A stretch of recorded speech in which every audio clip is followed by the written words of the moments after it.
दोस्तों नमस्कार, मैं आपका दोस्त Indra Singh Chauhan IAS academy channel में आपका हार्दिक स्वागत करता हूं। दोस्तों आप अपने चैनल को ज़्यादा से ज़्यादा लाइक कीजिए, ज़्यादा से ज़्यादा सब्सक्राइबर कीजिए और अपने दोस्तों के साथ शेयर कीजिए। दोस्तों आज हम बात कर रहे हैं जो पिछली हमने क्लास की थी राजस्थान के भौतिक विभाजन की हम क्लास ले रहे हैं। तो भौतिक विभाजन के अंदर हमने राजस्थान की पश्चिमी रेतीले मैदान की बात की पिछली क्लास में, और आज हम बात करेंगे अरावली पर्वतमाला की। तो देखो दोस्तों, आज हम बात करेंगे राजस्थान का भौतिक विभाजन है। राजस्थान का भौतिक विभाजन,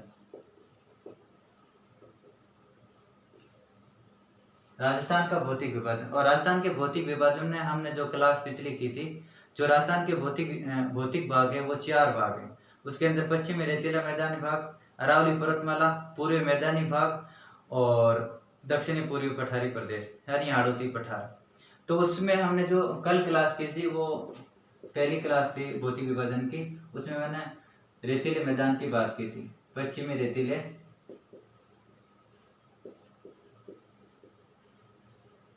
मैदान की बात की थी। ठीक है दोस्तों, आज हम बात करेंगे अरावली पर्वतमाला की। अरावली पर्वतीय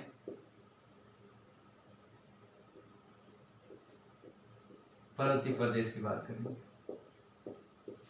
तो दोस्तों जो अरावली पर्वतमाला है ये प्राचीनतम गोंडवाना प्राचीनतम भूखंड है। जो प्राचीनतम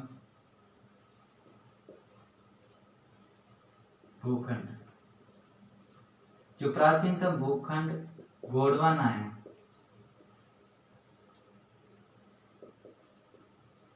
गोंडवाना का भाग है। ये जो अरावली पर्वतमाला है ये प्राचीनतम गोंडवाना भूखंड का भाग है। ठीक है दोस्तों, जैसे ये जो पश्चिमी रेतीले मैदान की बात की थी ये 33 सागर का भाग है। 33 सागर का भाग है। हमने कल बात की थी 33 सागर की, गोंडवाना लैंड की और अंगारा लैंड की बात की थी। जो पेंजिया जो भूखंड था, पेंजिया भूखंड था, उसके ये 3 भाग थे, वो अंगारा लैंड, गोंडवाना लैंड और 33 सागर। और ये अरावली पर्वतमाला है ये प्री कैम्ब्रियन काल की, प्री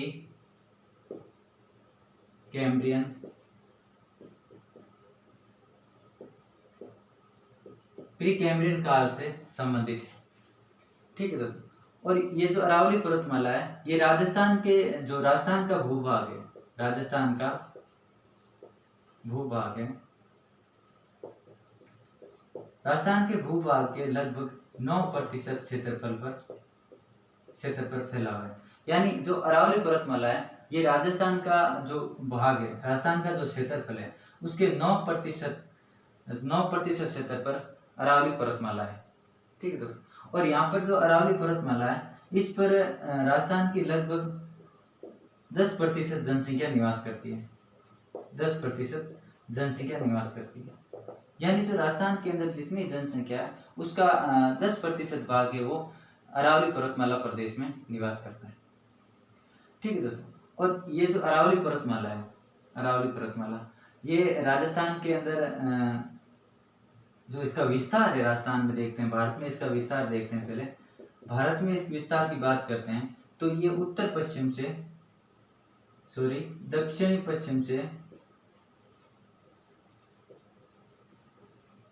दक्षिणी पश्चिम से यानी इसका जो विस्तार है वो ऐसा विस्तार है। ये जो राजस्थान है, इस राजस्थान में इसका ऐसा विस्तार है, यानी दक्षिण पश्चिम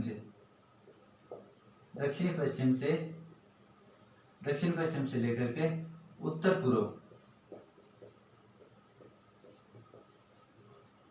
पूर्व में फैली हुई है। ठीक है दोस्तों, ये जो अरावली पर्वतमाला है इसका जो विस्तार है वो दक्षिण पश्चिम से उत्तर पूर्व की ओर फैली हुई है। तो यहाँ पर देखते हैं तो दक्षिण में पालनपुर गुजरात से रायसीना पहाड़ी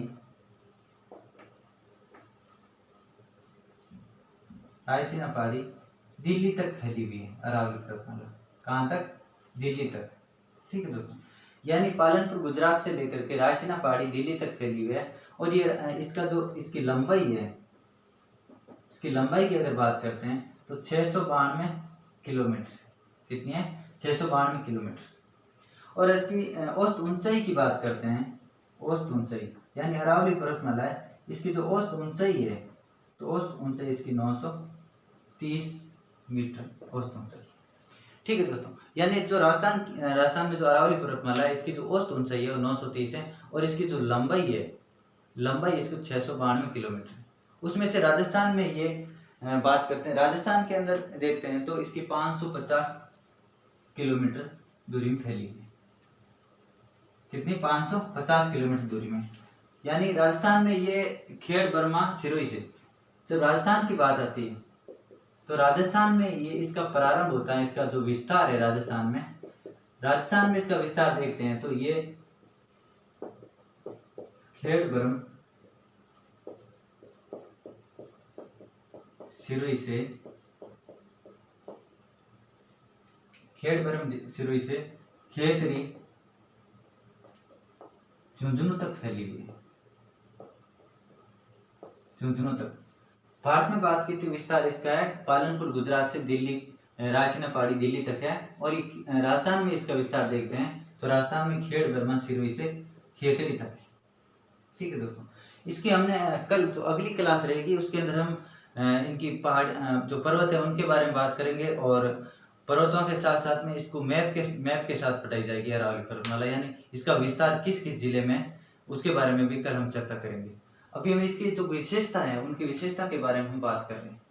तो जो इसका विस्तार है खेड़ बर्मा सिरोही से खेतरी झुंझुनू तक है और इसका जो लंबाई है राजस्थान में, लंबाई इसकी 550 किलोमीटर, 550 किलोमीटर, यानी जो पूरी है उसका 80% राजस्थान में है। कितनी है 80%, यानी टोटल इसकी 692 किलोमीटर दूरी है, उसकी 80% राजस्थान में है। यानी 550 किलोमीटर की विस्तार कहाँ से कहाँ तक है, खेड़ बर्मा सिरोही से खेतरी तक, यानी दक्षिणी पश्चिम से उत्तर पूर्व की ओर। ठीक है दोस्तों, ये बात होगी इसकी। उसके बाद में दोस्तों देखते हैं तो जो ये अरावली पर्वतमाला है, ये अरावली पर्वतमाला, ठीक है, ये अरावली पर्वतमाला है, इसका क्या है कि जो इसको कहते हैं महान जल विभाजक रेखा। क्या कहते हैं, महान जल विभाजक रेखा। ठीक है, तो महान जल विभाजक रेखा कहते हैं कि ये जो जलवायु है इसको बहुत प्रभावित करती है, जलवायु को अत्यधिक अरावली पर्वतमाला प्रभावित करती है।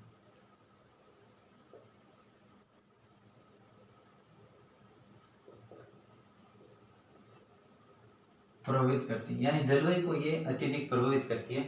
जैसे ये क्या है, अरावली पर्वतमाला है, इसका विस्तार ऐसे है दक्षिण पश्चिम से उत्तर पूर्व की ओर है। तो यहाँ जो इसके जो पश्चिमी भाग है, उत्तरी पश्चिमी भाग है, यहाँ पर सिंधु नदी का, इसको कहते हैं सिंधु बेसिन, यानी सिंधु नदी का पानी इधर बहता है इसका। और इस साइड में जो पूर्व की बात करते हैं तो पूर्व में गंगा बेसिन का जल बहता है, गंगा बेसिन का। ठीक है, तो इन दोनों के बीच में ये अरावली पर्वतमाला है, इसीलिए इसको महान जल विभाजक रेखा कहते हैं। क्या कहते हैं, महान जल विभाजक रेखा कहते हैं। ठीक है दोस्तों, क्योंकि इसके जो उत्तर पश्चिम है ये सिंधु बेसिन का जल बहता है और पूर्व में गंगा बेसिन का जल बहता है, इसीलिए इसको महान जल विभाजक रेखा कहते हैं। और ये जो अरावली पर्वतमाला है, उसके बाद में अरावली पर्वतमाला है वो इसको मानसून से प्रभावित करता है, यानी इसकी जो वर्षा रेखा है वर्षाओं से इसको प्रभावित करते हैं। यानी अरावली पर्वतमाला से जो मानसून आता है वो भी प्रभावित होता है। यानी अरावली पर्वतमाला की ये स्थिति हो गई। और अब जब इसमें जब बारिश आती है, जब दक्षिणी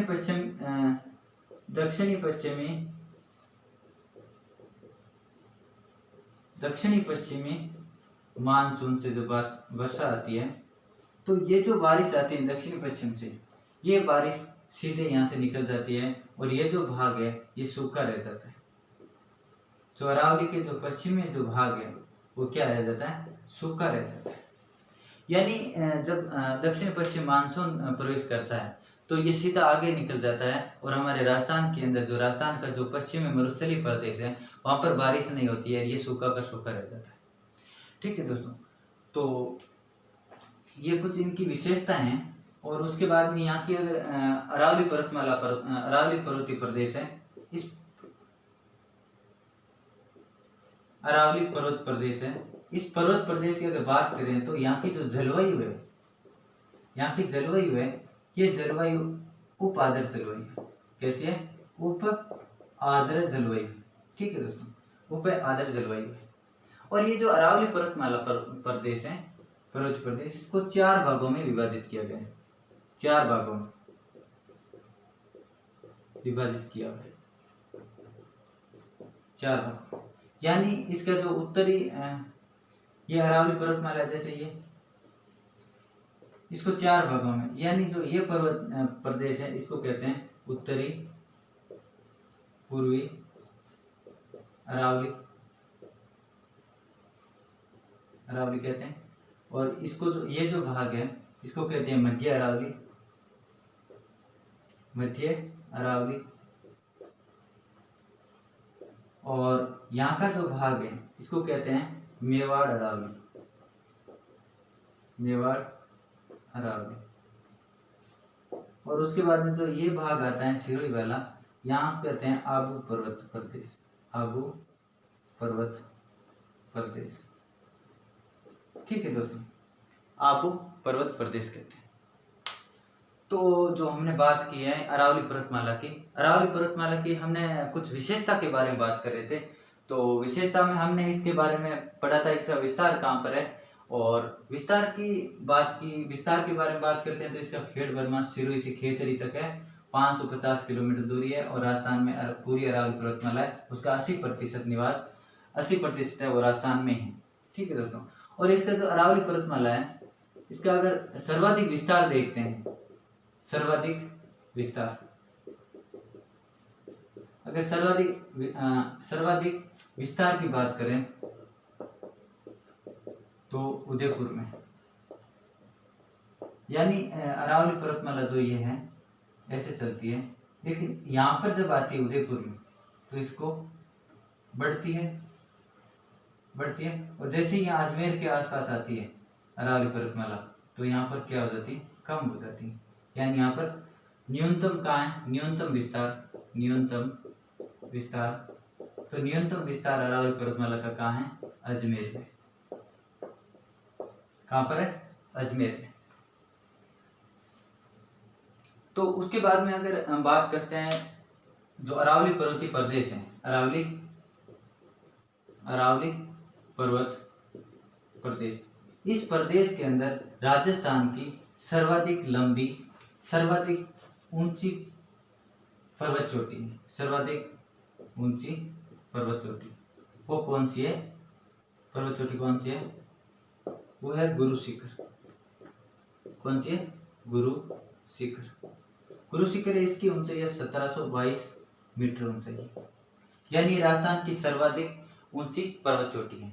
और इसी को कहते हैं, कर्नल टोड ने क्या कहा था, कर्नल टोड ने इसको संतों का शिखर कहा था। यानी कर्नल टोड ने जो अरावली पर्वतमाला में जो गुरु शिखर है, इसको कहा था संतों का शिखर।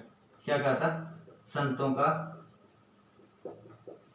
शिखर, संतों का शिखर कहा था।